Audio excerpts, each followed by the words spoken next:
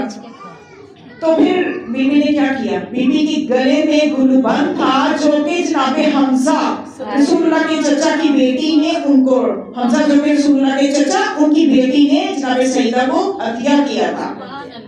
ہم میں سے ویسا حوصلہ کر سکتے ہیں؟ نہیں کر سکتے. لیکن چلو ہم جب یہ باتیں سنیں گے ہم کسی حد تک تو شرم کر کے کریں گے نا. تو جب ہمیں لیول ہی پتہ نہیں ہوگا تو ہم سمجھیں گے ہم بہت کر رہے ہیں، ہم بہت زیادہ کر رہے ہیں، شاید ہمیں اتنا ہی کرنا ہے. تو جب ہم لیول سنیں گے نا تو ہمیں اپنا کام ہی لگے گا. تو اچھا نا نیکی کام ہی لگے. کبھی جب آخرت میں جائیں گے دیکھیں گے ہماری تو خوب بڑی نیکیاں جب ہو چکی ہوں گی. تو اب یہ فلسفہ ہے، یہ ہستیوں کی زندگی میں یہ فلسفہ ہے. خود یہ فرماتی ہے کہ آپ ہمارے جیسے لیول پہ کام کر نہیں سکتے، لیکن سنو ضرور، سمجھو ضرور ہمیں. تو اب بی بی نے وہ گلوبند اتار کے دے دیا، وہ ہار اتار کے دے دیا. اب یہ بڑا خوش ہوا. بی بی نے فرمایا اس کو بیچو اور جا کے اپنے مسئلے حل کرو. اب یہ خوشی خوشی مسجد میں آیا اور رسول اللہ کو سامنے وہ رکھا کہ مجھے یہ اس گھر سے یہ ملا ہے اور اب میں اس سے اپنے امور پورے کروں گا. تو اسی وقت رسول اللہ نے جب وہ دیکھا کہ بیٹی کے پاس سے یہ رہ گیا تھا، یہ بھی میری بیٹی نے دے دیا، تو بی بی نے، تو رسول نے اس شخص سے کہا اے شخص اب تجھے چاہیے کہ میری بیٹی فاطمہ کے لیے دعا کرو. میری ہر کوئی کہتا ہے نا اپنے بچوں کے لیے دعا کے لیے، تو رسول بھی کہتے ہیں کہ اب میری بیٹی کے حق میں دعا کرو. تو اس وقت اس شخص نے دستے دعا بلند کیے اور جناب سیدہ کے حق میں دعا کی اور ایک جملہ کہا کہ اے اللہ اس بی بی کو اتنا عطا کر جو نہ کسی آنکھ نے دیکھا ہو نہ کسی کان نے سنا ہو. اتنا عطا کر اس سیدہ کو. تو جب اس نے دعا دی رسول اللہ خوش ہو گئے. تو اس وقت عمار یاسر وہاں موجود تھے. انہوں نے یہ کہا کہ یہ ہار میں خرید دیتا ہوں. جب خیبر سے جو غنیمت کا مال ملا تھا ابھی وہ جناب عمار یاسر کے پاس کچھ موجود تھا، کچھ خرچ کر لیا تھا، کچھ موجود تھا. تو انہوں نے کیا کیا؟ وہ مال دیا اور اسے پوچھا کہ تمہیں اس کے عوض چاہیے کیا، یہ میرے آگے بھیج دو. اس نے کہا کہ مجھے یمنی چادر چاہیے اور مجھے رقم چاہیے جس سے میں قبیلے کے پاس چلا جاؤں، کھانا چاہیے، پیٹ بھر کے کھانا کھا لوں، اور مجھے لباس اور سواری چاہیے. یہ سب اس کی ضرورتیں تھی. غربت تو اس سے بھی کہیں قیمتی تھا. تو عمار یاسر کے بعد جو تھا انہوں نے حاضر کر دیا. اس کو اپنے گھر لے گئے، اس کو 200 دینار دیے، اس کو 20 دینار دیے، 200 درہم دیے، یمنی چادر دی، پیٹ بھر کے کھانا کھلایا، سواری دی، اسے سوار کرایا اور اس کو روانہ کر دیا. وہ بڑا خوش ہوا کہ میرے سارے کام بی بی کے صدقے سے ہو گئے. اب آپ نے کیا کہ جناب عمار یاسر نے اس ہار کو ایک خوشبو کر کے، معطر کر کے، رومال میں لپیٹ کے اپنے غلام کے ساتھ جناب سیدہ کو واپس بھیج دیا اور رسول اللہ کے پاس بھیج دیا کہ تم جاؤ، آج سے تم رسول اللہ کی غلامی میں ہو اور یہ گلوبند رسول اللہ کو دے گا. یہ مسجد میں آیا جب اس نے رسول اللہ کے سامنے وہ گلوبند رکھا تو رسول نے فرمایا کہ تم میری بیٹی کو واپس کر دو اور آج سے تم بی بی سیدہ کے غلام ہو. جب یہ بی بی کے در میں گیا تو اس نے جب تدکل باہر کیا، بی بی کو احوال بتایا اور وہ گلوبند واپس کیا تو جناب سیدہ نے اس غلام کو آزاد کر دیا. جب وہ آزاد ہو گیا تو مسکرانے لگا. تو بی بی نے پوچھا کس بات میں مسکرا رہے ہو؟ کہنے لگا اس ہار کی برکت سے بھوکے کو کھانا ملا، سواری ملی، غلام آزاد ہوا اور ہار بھی اپنے مالک کے پاس واپس آ گیا. یہ ہے مبارک.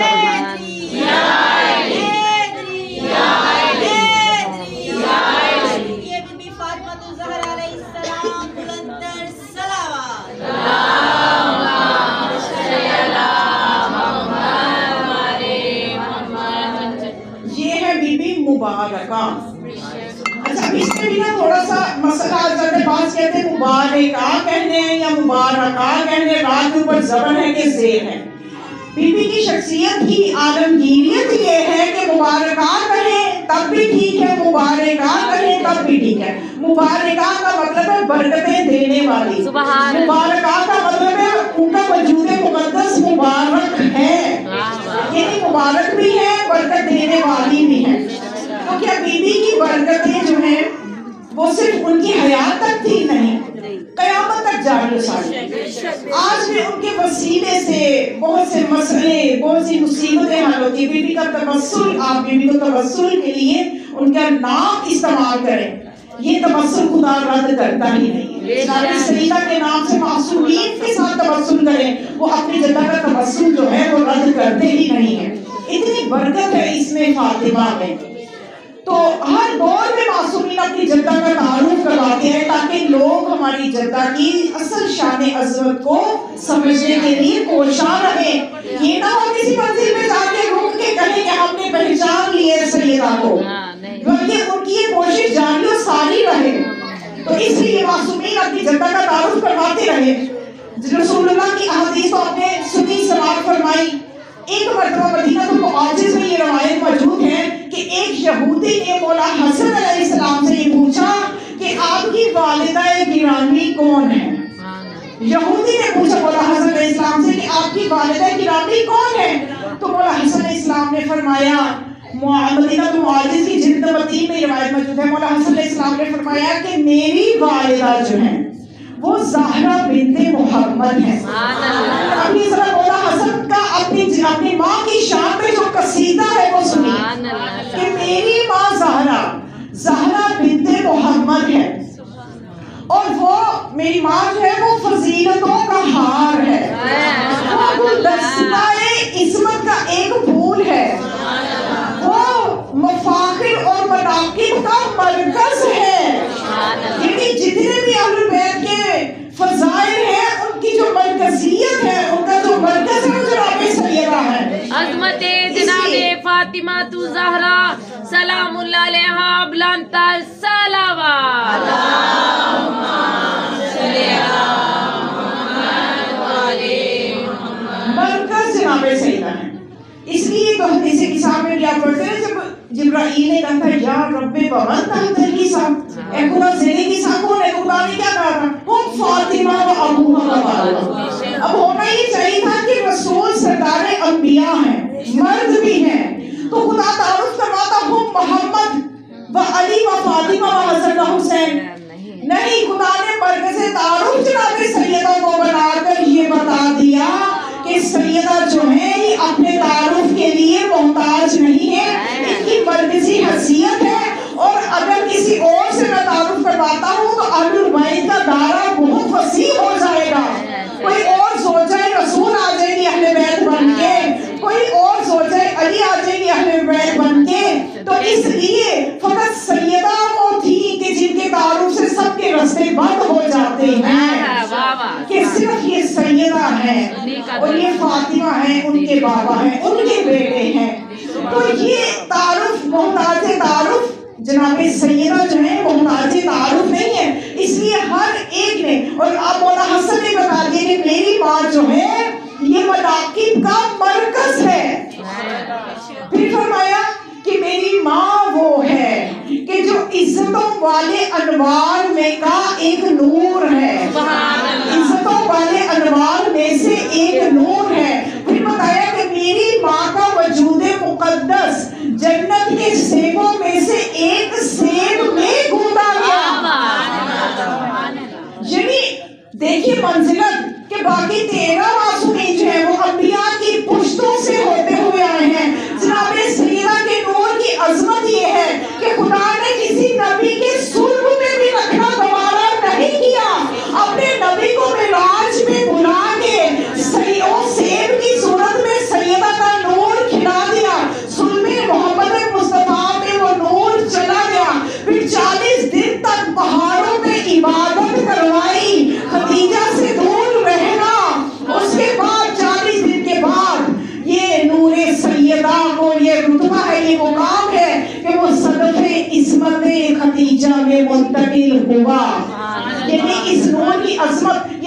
باقی معصومین کی ولادت میں اور سیدہ کی ولادت میں ایک بہت بڑا فرق ہے. وہ انبیاء کی سلبوں سے ہوتے ہوئے نور آئے, سیدہ کا نور انبیاء کی سلبوں پہ رکھنا بھی گوارا ہے. یہی بات مولا حسن بتاتے ہیں کہ میری ماں کا وجود جنت کے سیبوں میں سے سیب میں گوندا گیا. پھر فرمایا کہ میری ماں کا پوچھتے ہو کہ میری ماں کون ہے, میری والدہ کون ہے. میری والدہ وہ ہے کہ جس کا حق مہر امت کے گناہگاروں کی مغفرت رکھ دیا گیا. میری ماں فاطمہ عذرا بتول ہے. یہ مولا حسن اپنی ماں کا تعارف کروایا. تو ہر معصوم نے اپنی جدہ کا تعارف کروایا کہ دنیا سمجھ لے ہماری جدہ. اتنا وسیع اور اتنا تفصیلی تعارف ہر معصوم نے کروایا اور اتنی تفصیلی روایات نبی کریم کی موجود ہیں.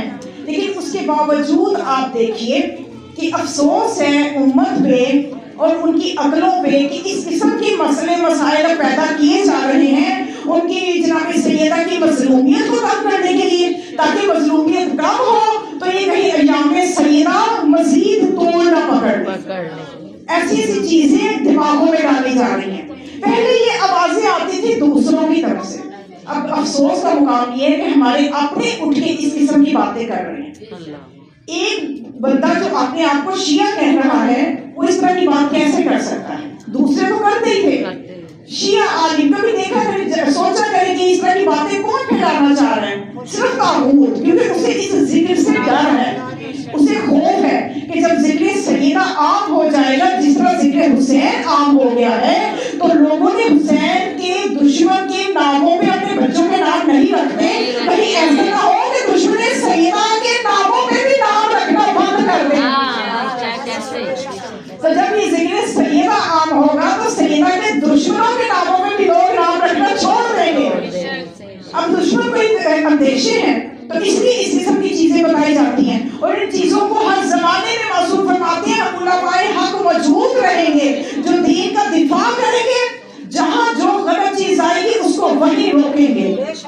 تو اب کیا کہہ رہے ہیں, ایک اپنے آپ کو شیعہ کہنے والا آگے شریعام اپنی ویڈیو بناتے ہیں, کہتے ہیں کہ یہ جو کہا جاتا ہے نا کہ بی بی کا در جلا تھا, ستم ہوا تھا, تو یہ ساری باتیں جو ہے ایسے نہیں ہوئی تھی, ایسے نہیں ہوئی تھی. اور یہ مولا علی کے سامنے کو بی بی پہ ہاتھ اٹھائے, یہ بھی اس کی بات آپ سنیے, مولا علی کے سامنے کوئی بی بی پہ ہاتھ اٹھائے, یہ کیسے ہو سکتا ہے کہ خود علی کے بارے میں کہ جب ایک مرتبہ مسجد نبوی میں ایک شخص نے, میں اپنا نام نہیں لیتی, اس کے کیونکہ ظاہر ہے کہ کچھ چیزیں جو ہے وہ آپ سمجھتے ہیں ماشاءاللہ سے بامعرفت افراد ہیں, باشعور افراد ہیں, تو اس شخص نے جب یہ ارادہ کیا کہ مسجد میں علی کو قتل کرے تو مولا علی نے تاریخ میں واقعہ موجود ہے, ہماری کتابوں میں بھی موجود ہے, اس کو گریبان سے پکڑا اور اتنا اوپر تک چھت تک بلند کر دیا کہ تیری یہ جرت کہ مجھے قتل کرے.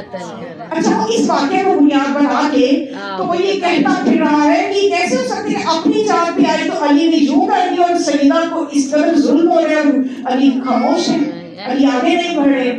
تو یہ ہوا ہی نہیں ہے, ایسا ہوا ہی نہیں. تو اس بندے کی عقل پہ ماتم بھی کیا جانا چاہیے. اور یہ دوسروں کے ساتھ کیا تو یہ ایجنسیوں سے پیسے کھا لیتے ہیں ایسے لوگ جو اس طرح کی باتیں, میں چاہتی ہوں کہ ایسا نہ بچوں کے ذہنوں میں آنے سے پہلے یہ چیزیں انہیں پتہ ہونی چاہیے. اور ممکن ہے کچھ بچے ایسی چیزیں سن بھی چکے ہوں تو انہیں پتہ ہونی چاہیے. تو جب تک دفاع نہیں ہوگا ممبر سیدہ سے, سیدہ کے حق کا دفاع نہیں ہوگا تو کیا مقصد ہے پھر ایسی مجالس کا کہ باطل اپنے پاؤں پھیلاتا جائے اور حق والے خاموشی سے سنتے جائیں؟ ایسے نہیں ہوتا. تو اب یہ سوچنا یہ چاہیے سب سے پہلے کہ سب سے پہلے بتائیں یہی ایسے لوگ جو ایسی سوچ رکھتے ہیں پہلے اس بات کا جواب دیں کہ کیا بی بی شہید ہوئی تھی کہ دوائی موت دنیا سے گئی. ہر خاصو آپ نے لکھا کہ بی بی شہید تھی, شہیدہ تھی, زخمی تھی, زخموں کی تاب نہ لاتے ہوئے دنیا سے تشریف لے گئی اور پھر ظلم ہوئے تھے. اچھا پھر بی بی کی وصیتوں کو دیکھیں, بی بی نے یہ وصیتیں کیوں کی کہ میری قبر کا نشان باقی نہ رہے, مجھے رات کو دفنایا جائے, فلاں فلاں کو نہ بلایا جائے, فلاں فلاں سے میں ناراض جا رہی ہوں. یہ وصیتیں کیوں کی اگر ایک انسان نارملی دنیا سے ویسے ہی خدا کے حکم سے جا رہا ہے کہ اس کا وقت آ گیا ہے تو ایسی وصیتیں نہیں کرتا. تو یہ بی بی کی حکمت عملی تھی کہ لوگ آنے والے زمانوں میں پوچھتے رہے بی بی کی قبر کہاں ہے. تو پھر انہیں جواب ملے کہ قبر کیوں چھپائی گئی. سب نے لکھا نا تاریخ میں کہ مولا علی نے 40 قبریں کھودی بنائی اور ان کو ڈھا دیا پتہ نہ چل سکے. ایسا کیوں کیا؟ رات کی تاریکی میں کیوں دفن کیا؟ کچھ افراد کو شریک کیوں نہیں ہونے دیا؟ یہ سوال اپنی جگہ پہ بی بی کی مظلومیت بتاتے ہیں. اور پھر ہماری کتابیں تو چھوڑیں، مکتبۃ تشیع کی کتابیں تو تواتر کے ساتھ احادیث موجود ہیں. بی بی پہ جو ظلم ہوئے ایک ایک ظلم موجود ہے. آپ یقین کریں ممبروں سے ابھی وہ مظالم بتائے بھی نہیں جا رہے، وہ بیان کیے ہی نہیں جا سکتے ہیں جو بی بی پہ ظلم ہوئے، جو میری راکی سیدہ پہ ظلم ہوئے. اور یہ جو بی بی پہ مظالم کا ہے سلسلہ، یہ جو ہونا تھا یہ اتنا قطعی ہے، اتنا اپنے اندر دلائل رکھتا ہے کہ جب معراج پہ رسول گئے تھے تو اس وقت خدا نے رسول سے جبرائیل نے یہ وعدہ کیا تھا کہ اے اللہ کے رسول، اللہ کا یہ حکم ہے کہ آپ کے اوپر مصیبتیں آنی اور آپ نے صبر کرنا ہے. تو رسول نے فرمایا کہ میں صبر کروں گا، مجھے بتاؤ وہ مصیبتیں کیا ہوگی. تو اس وقت ہی رسول کو بتا دیا تھا کہ آپ کی بیٹی پہ ظلم ہوگا، اس کا پہلو شکستہ ہوگا، اس کا بچہ اس کے بدن میں مار دیا جائے گا اور وہ زخمی ہوگی، اس پہ ظلم ہوگا، اس کا ورثہ ہضم کر لیا جائے گا، چھین لیا جائے گا. تو رسول نے وعدہ کیا تھا کہ میں صبر کروں. اور آپ کے داماد پہ ظلم ہوگا، ان کی ریش ان کے سر مبارک کے خون سے تر ہوگی. یہ اہل بیت کے ساتھ جو ہونا تھا.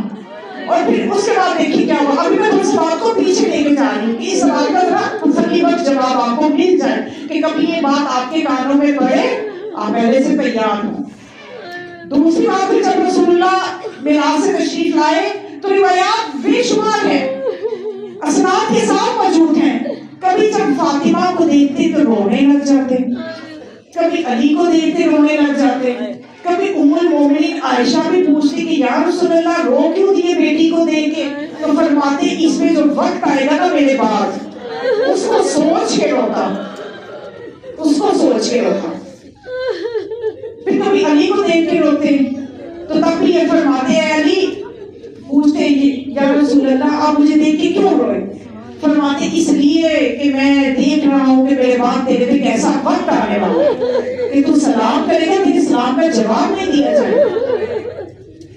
رسول اللہ جب بھی کبھی اہل بیت اکٹھے ہوتے حسن حسین کو گود میں لے کے رو رہے ہوتے کہ میرے ان نواسوں پہ جو ظلم ہو رہے ہیں.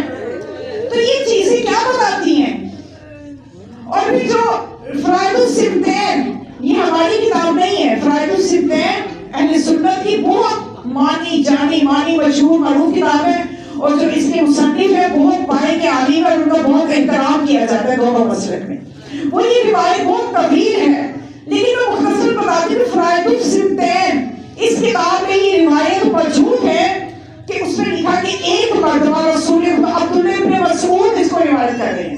عبداللہ ابن مسعود وہ روایت کر رہے ہیں. وہ کہہ رہے ہیں کہ رسول اللہ تشریف فرما تھے کہ مولا حسن تشریف لائے تو رسول اللہ نے فرمایا الیہ الیہ یا بنیہ، اے میرے بیٹے میرے پاس آؤ. جب حسن قریب آئے ان کو اپنے دائیں سانوں پہ بٹھایا، اس کے بعد گریا شروع کیا، رونے لگے. پھر حسین تشریف لائے، اسی انداز سے آپ نے فرمایا الیہ الیہ یا بنیہ. تو پھر مولا حسین آئے، ان کو اپنے بائیں سانوں پہ بٹھا لیا، رونے لگ گئے. اس کے بعد سیدہ آئی، سیدہ کے لیے بھی رسول اللہ نے اسی طرح فرمایا الیہ الیہ یا بنیہ فاطمہ، اے میری بیٹی فاطمہ میرے نزدیک آؤ. بی بی آئی، ان کو اپنے سامنے بٹھا لیا. پھر علی تشریف لائے تو رسول اللہ نے اسی طرح سے پکارا الیہ الیہ یا اخی یا وسی، اے میرے اخی اے میرے بھائی آؤ میرے پاس آؤ. تو علی کو اپنے دائیں طرف بٹھا لیا. جب بٹھا چکے تو یہ ابھی ہماری روایت نہیں ہے، اہل سنت کی کتاب ہے، اس سے روایت ہے کہ رسول خدا نے گریا شروع کیا. اور سب سے پہلے یہ مجلس تو ہو رہی تھی،